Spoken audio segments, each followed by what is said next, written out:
That can't be right. Oh, but what if they're real after all? No, that can't be. But what if there's a chance? Greetings, miss. Is there something that's bothering you? Oh, no, it's nothing. I'm Della Roche, the representative of the Fontaine Fishing Association. How can I help you? Oh, so you're adventurers. Oh, finally. Someone has heard my prayers. Paimon could tell you were really bothered by something. Don't worry, you've got 2 super experienced adventurers right here. We'll take care of anything and everything for you as long as you pay us a little bit of mora. Oh, you are exactly the helpers I need. See, the problem is that the fish around a fishing spot at Araneus have just all up and vanished recently. They disappeared too quickly for it to have been the work of human anglers. As the representative of the Fishing Association, I had planned to go and investigate the area right away. Right, but unfortunately, as the representative of the Fishing Association, there are a few other errands that I absolutely have to run, so... So you'd like us to investigate the spot for you? Exactly, you're right on the Mora, so I thought I could delegate this work to you. Are you two some kind of prophets, knowing exactly what I was going to say like that? Or maybe like the oracles you read about in fairy tales? Yeah, we're just really experienced in this kind of thing, that's all. Well, I'm glad to hear it. I'll get a good night's sleep knowing the two of you are on the case. But don't we just need to investigate the missing fish? It really doesn't sound too difficult. No, you mustn't let your guard down. As the representative of the Fishing Association, I have good reason to believe that the fish have gone missing due to an encounter with the water imps. Yes, you're both Outlanders, right? Our local fairy tales often speak of a terrifying underwater creature called Thelxie. The story our parents would tell us was always the same. If we went to the water alone, then we'd be snatched away and eaten by a water imp called Thelxie. A child-eating water imp? Did they tell you what it looked like? My father would always describe it as a beautiful, multicolored snake woman, while my mother said it had a handsome face. It's really strange, though, because you'd also hear other people describe it as just a chubby penguin with a deceptive appearance. Even though the tales vary regarding its appearance, everyone agrees that it's really dangerous. It lives in an underwater cave surrounded by pallid bones and uses its sensitive nose to track down lonely children who've lost their way. And once it finds a child, it uses its alluring singing voice to lure them into the water before swallowing them all. Pretty terrifying, isn't it? Sounds kinda scary. But isn't that pretty normal for a fairy tale? After all, those kinds of stories are usually made up to help keep children away from danger. But what if the fairy tale was inspired by a real-life tale, just like how a water vein always has a source? Well, I wouldn't call it evidence per se, but I've heard some rumors lately. They say that someone recently saw a child walk into the water as if he was possessed by something. Doesn't that sound just like he was responding to the call of a water imp? So you mean someone really got eaten by a water imp? It's all hearsay, so it's hard to confirm. But still, they all say this happened on Irenaeus. That's no laughing matter if you ask me. Both the Opera House and the Fountain of Lucine were built there, and the sources of many water veins can be traced to the island as well. Combine that with the mysterious mist, the huge tree with expansive underground roots, and the rumor that the fish-eps on the island can understand human language. Is it really so shocking that an island so shrouded in mystery could harbor a terrifying water imp as well? Why does Paimon feel like you're pulling our leg? You're just piling on the rumors now. Still, if someone's really been hurt, then we can't just ignore the situation, right, Traveler? Oh, marvelous. Then I'll just mark the stretch of water on your map. Don't forget that no matter what, safety always comes first.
Time to go.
this the stretch of water Delaroche was talking about?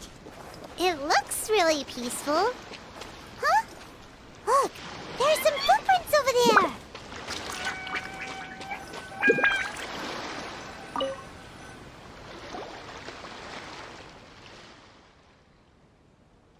These look pretty fresh. Did the water imp get someone again? Let's look around and see if we can find anything else.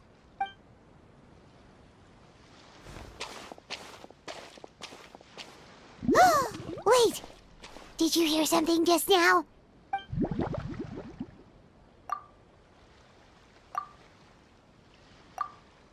What is that? Don't come any closer! Paimon? Traveler? I'm sorry. I forgot I was still wearing this. Fremine! Paimon, are you okay? Paimon nearly mistook you for a water imp. Thank goodness it was just you wearing your helmet. Huh? A water imp? Thelxie, you say? How surprising. Huh? You know that name too? Or do you know someone else is trying to investigate the water imp? No, I think our situations are probably unrelated. Sure, if that's in order. I know the name because of one of my employers. She noticed the clockwork penguins I brought to the workshop and contacted me through the shop's owner. She has commissioned me to make a special toy. Following her request, I've named the toy Thelxie. Huh? But isn't it a little creepy to name a toy after a water imp? Wait, hold on! Fremine, you never take commissions from other people! Yeah, but, she made a special request, but out of respect for her privacy, I can't really talk about it. It's alright though. She'll be coming over to check on my progress shortly, and I'll just tell her that you're two of my trustworthy companions. Hearing that, she might be willing to share some information, and you'll be able to continue with your investigation. Huh. Even though you seem a little cold and reserved sometimes, you're still really considerate. Our target isn't necessarily the water imp, though. We're primarily here to investigate the disappearance of the fish. The fish?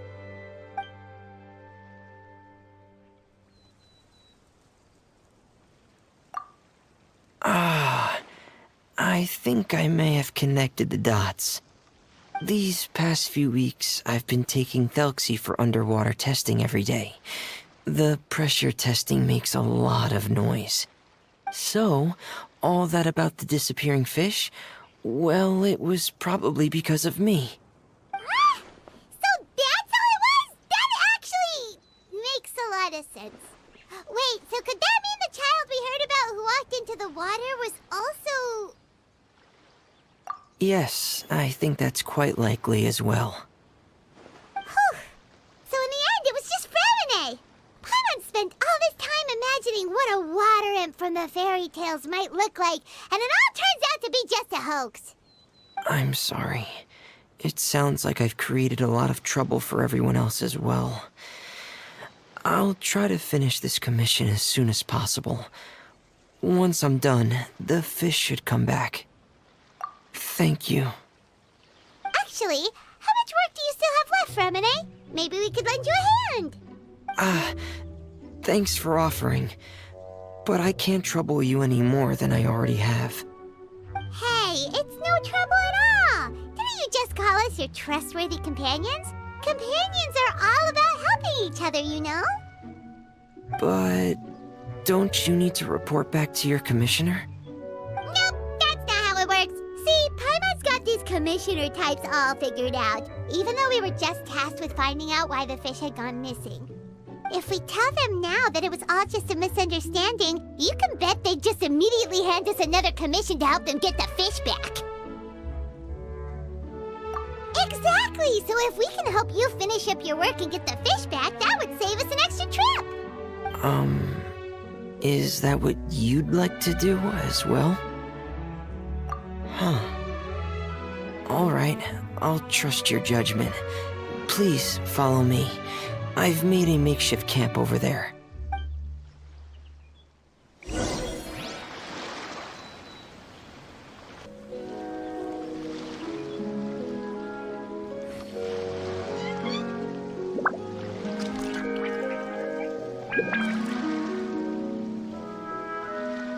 This scenery is wonderful. Surely enough to convince anyone to become a wanderer. I've stored Thelxie in the tent. He can respond to some simple verbal commands. You can try calling his name and see if he'll come over. Whoa, sounds pretty advanced. Let Paimon give it a try. Hey, Felxie, are you there?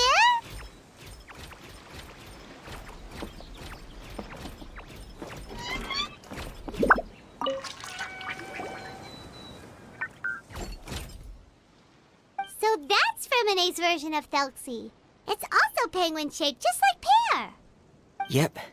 Had Thelxie lived in Penguin Town, he'd probably have become great friends with Pear. It's not really anywhere famous or important. Don't worry about it. Hey, Felxie, nice to meet you. Do you know how to say hello?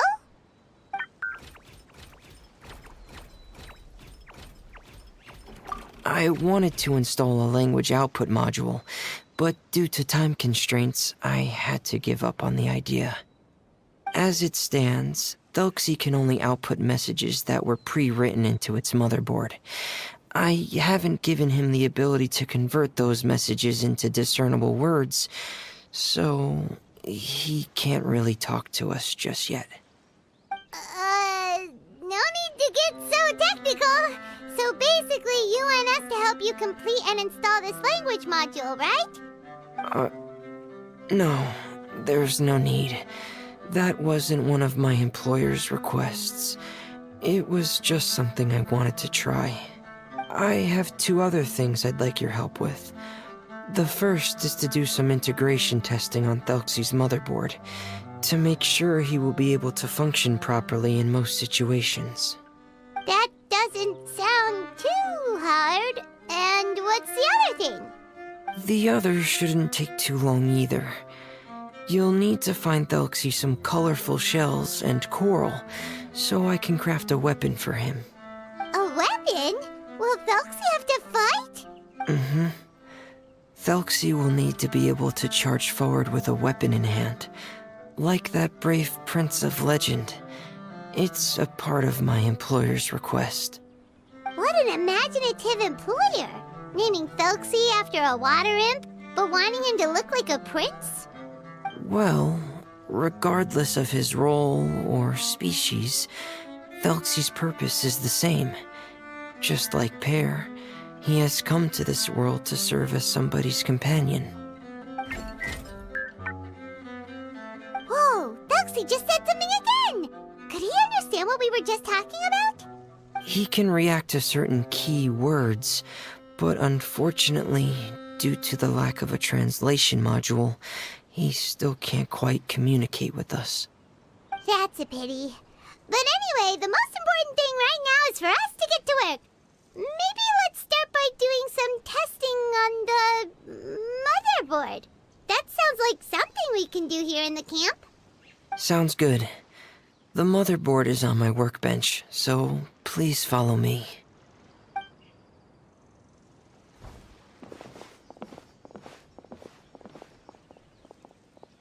Ah, here we go.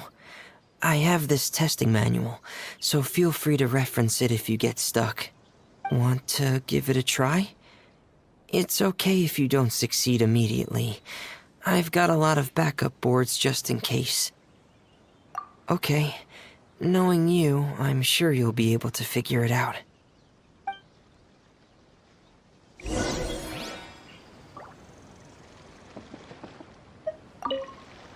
Please give the testing a try. The motherboard's on the table there.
You're doing well.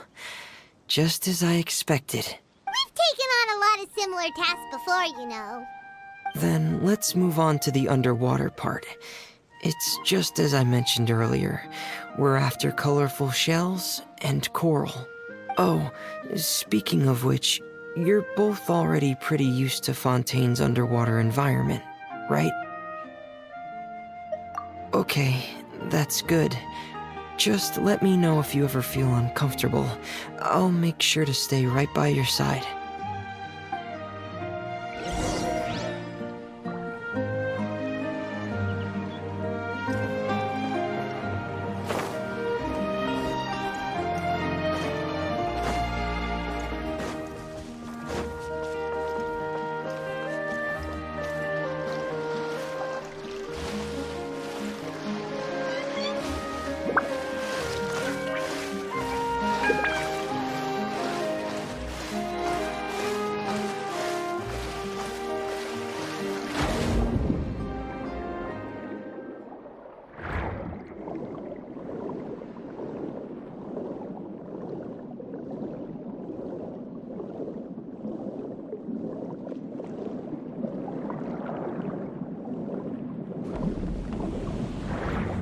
Should be right over there. We'll be able to find something that'll help us with our search. This is it. We call this thing an echoing conch. It can detect special reflection waves in the water to help us with all kinds of underwater exploration and excavation efforts.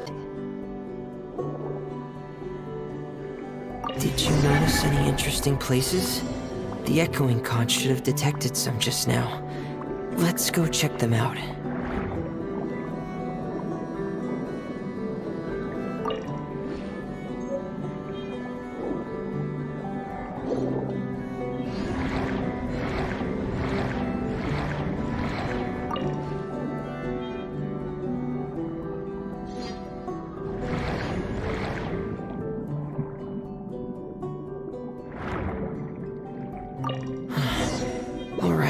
these should be enough.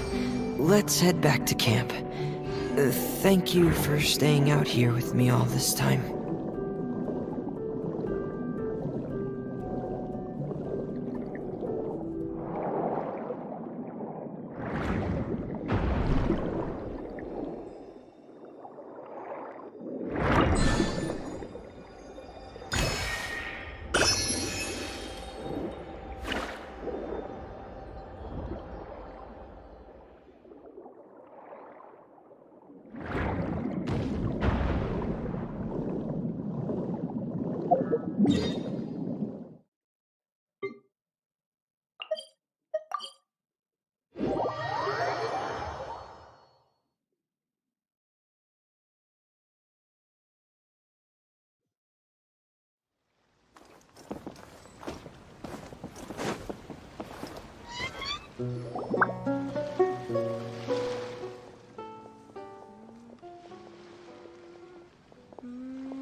Ah, Fremine, you're back.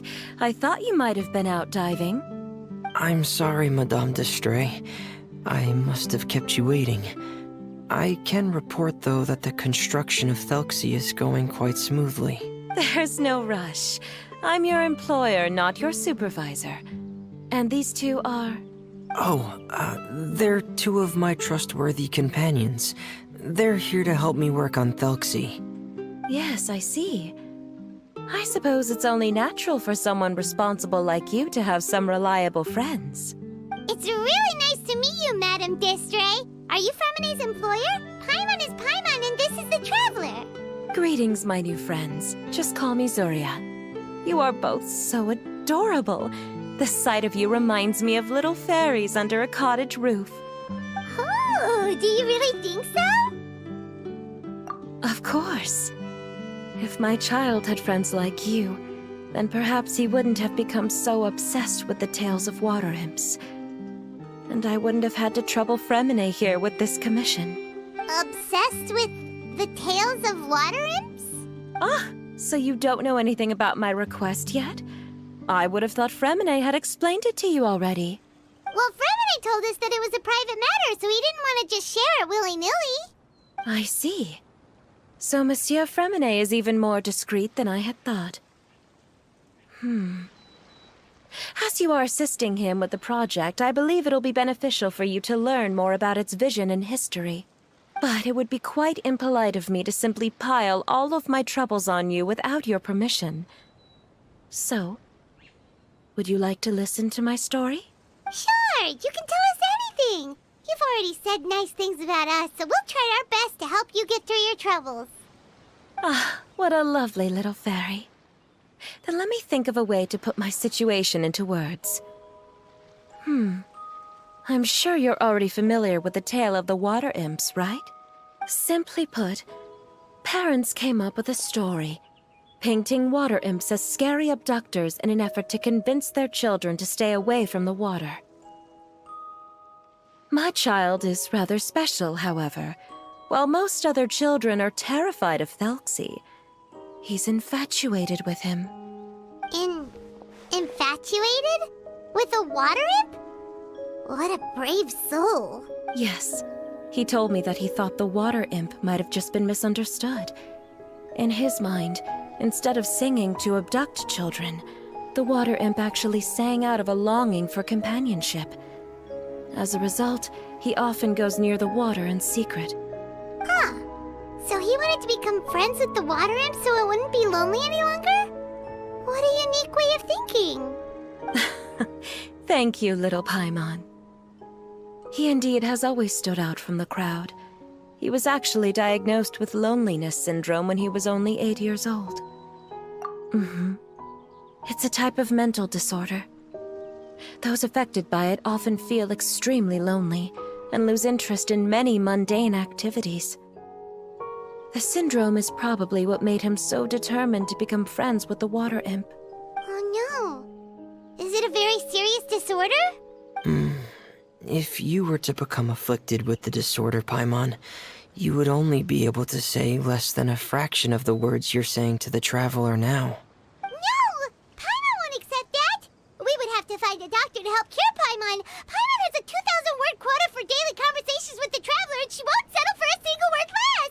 family doctor has already begun to treat my son, but since the disorder is rare, there aren't many good regimens for treatment.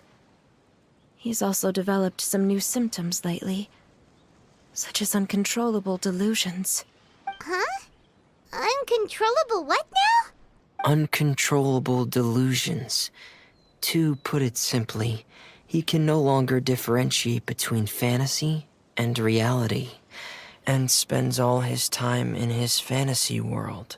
Then what is he seeing in his fantasy world? It's a dream that he often mentioned to me when he was younger. I've compiled what I could understand of his recent rambling. It goes a bit like this.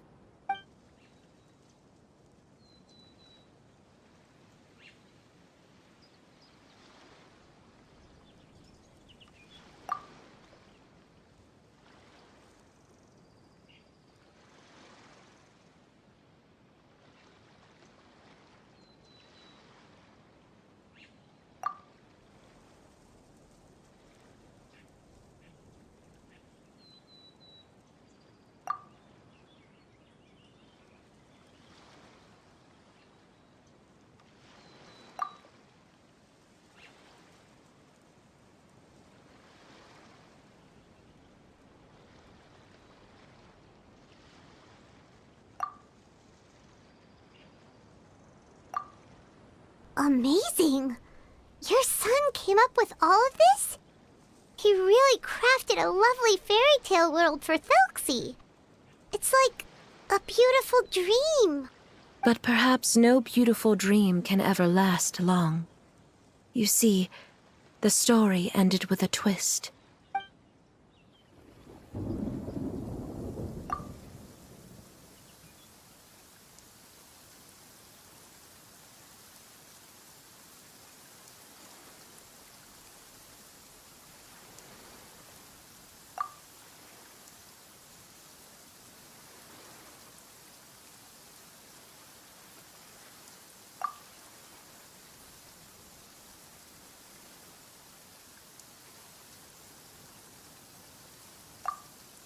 How could the story end like this? Is that kind of fantasizing what caused your son to develop his loneliness syndrome? Well, it'd be more accurate to say that it was the syndrome that caused such terrible delusions to manifest. But in any case, the biggest problem is the patient eventually loses themselves to the fantasy world of their own creation. My poor child can no longer differentiate between imagination and reality. He's begun to see himself as Thelxie.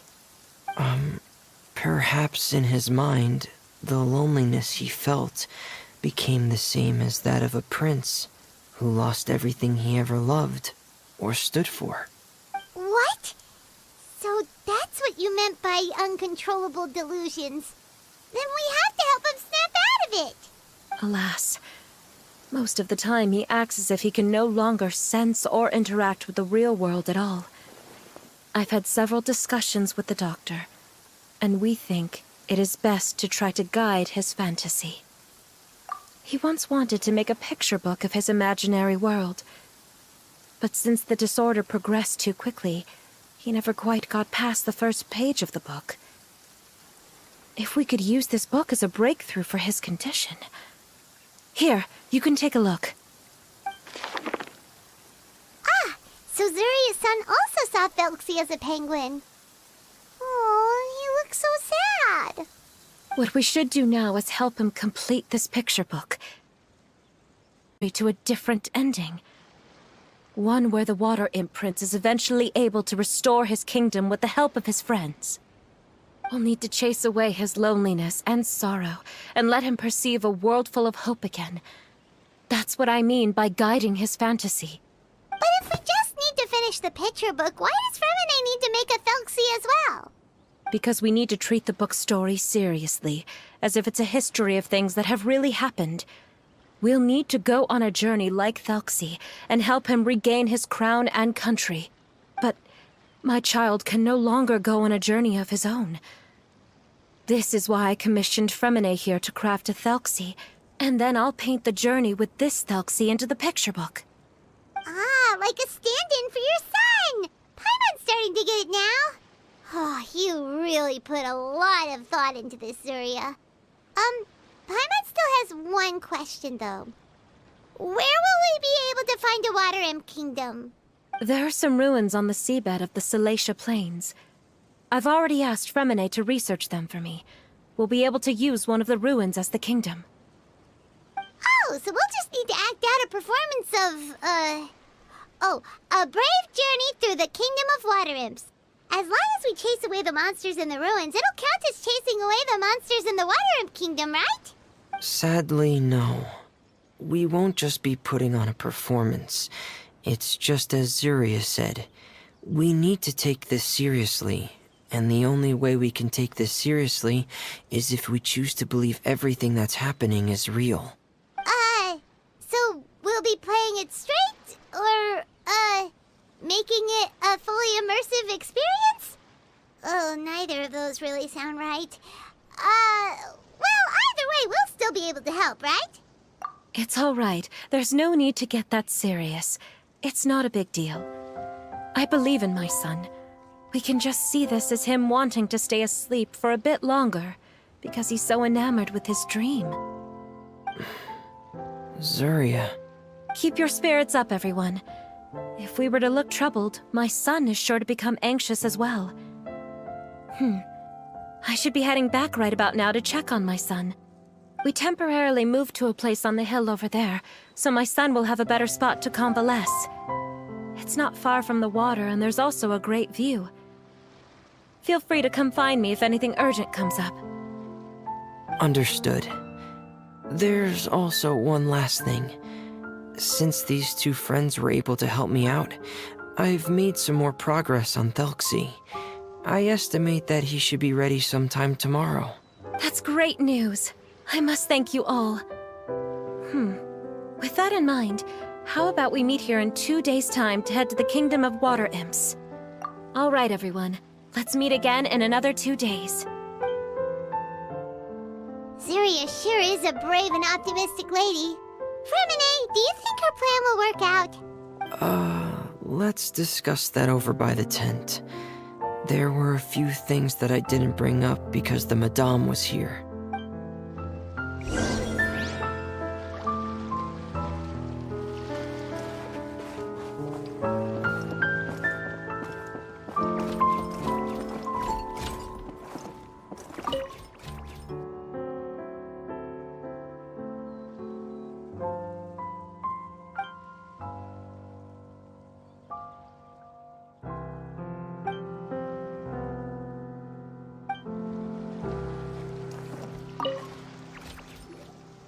What is it, Fremine? What did you want to say? If you don't mind me asking, I would like the two of you to mentally prepare yourselves. This is the first time that you've met anyone with the syndrome, right? I know you two are both really strong and will do everything you can to help the child. But with the syndrome being the way it is, if things don't quite turn out as we wish, I hope you'll be able to accept the outcome and not put too much blame on yourselves. Fremine, why do you bring this up all of a sudden? Didn't we just promise Zuria that we'll be optimistic about everything working out? It's not that I'm not optimistic. It's just... So that's why you looked like you knew exactly what she was talking about. Wait, Fremine, don't tell Paimon that you also... No. Please don't misunderstand. I've never had it. I've just seen many cases of it at the House of the Hearth, back when we lived under the previous director. They say there are many factors surrounding the development of this illness. I've heard everything from hereditary factors and one's state of mind, to environmental factors and even ley line disorder effects. Some even say it could be caused by contamination from god remains. And from the cases I've seen, there weren't many positive outcomes. In the worst cases, the patient could even pass away. What? It could get that serious? And here Paimon thought they'd just stop talking as much. Yeah, that's just the nature of it. So if you'll find it difficult to cope with the worst case scenario, I would prefer that you back out right now. I don't want you to help only to feel like you failed. Yeah, that's right. Paimon's seen all of those things too. No matter how hard it might get, we won't be scared. Really? Then in that case, let's see this real-life fantasy adventure together to the end. Yeah! But Paimon has a question. If this illness can really be as bad as you've described, then do you really think Zuria's method will be able to help? After all, we'll just be using a toy as Thelxie and some ruins as the Kingdom of Water Imps. The whole adventure will only be turned into a picture book for her son to read. Well, I think it should be able to do something. To harbor a fantasy means that the child wants to save himself somehow. The only reason he's allowed his dream kingdom to fall is because he's lost control of his heart. But if we can help him regain control and escape from the darkness, we'll be able to change his world. Like helping someone who's lost their voice be able to speak again. Oh, Paimon sees what you're saying now. Huh. How do you understand all of this so well, Fremine? Well, maybe because I have also had many of my own dreams in the past. I even had my own fairy tale world, much like that boy's. I was able to draw a lot of support from it, so I believe in the power of fantasy worlds. So you remembered. What Penguin Town? Why doesn't Paimon remember? Is that also a fairy tale world? Don't leave Paimon in the dark!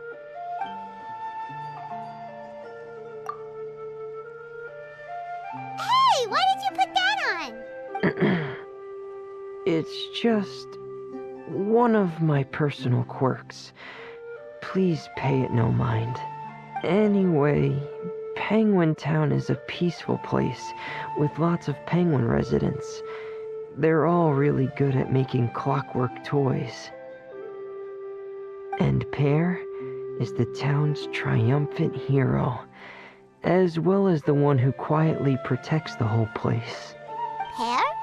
But didn't you make Pear yourself? Well, I often think that Pear only came to me because he realized how much I needed him. So it's not so much that I made Pear, as Pear chose me as his friend. Fremine, are you sure you're not losing control of your fantasies as well? No, I don't think so. I can still differentiate between fantasy and reality. I just believe that the fairy tale world of my dreams must also exist somewhere. It might just be hidden, which is why it's difficult to see. Or it will only reveal itself at very specific times. Specific times? Like when you put on your diving helmet? Yeah, that's the general idea of it. Really? Paimon just said that because you put on your helmet. Have you ever observed the surface world from underwater? It's as if you're viewing a whole different world from the outside. It's a very surreal feeling. Both alienating, but also as if you're being protected by something. I have a similar feeling when I put on my diving helmet. In those moments, it's possible to see some truly wondrous things, as if a fairy tale has become reality. It's almost like a sort of miracle. Really? Like a miracle? Well, if that's in order. Hey, don't you still need time to work on Thelxie's weapon? We don't want to keep you from finishing your commission. Right. I still have to collect some tools I'll need to craft the weapon. I've got to finish everything before tomorrow. Thank you for reminding me, Paimon. I'm sure there'll be other opportunities for you to try my helmet. Thanks for all of your help. I'll be off for now. Let's meet up here again in 2 days.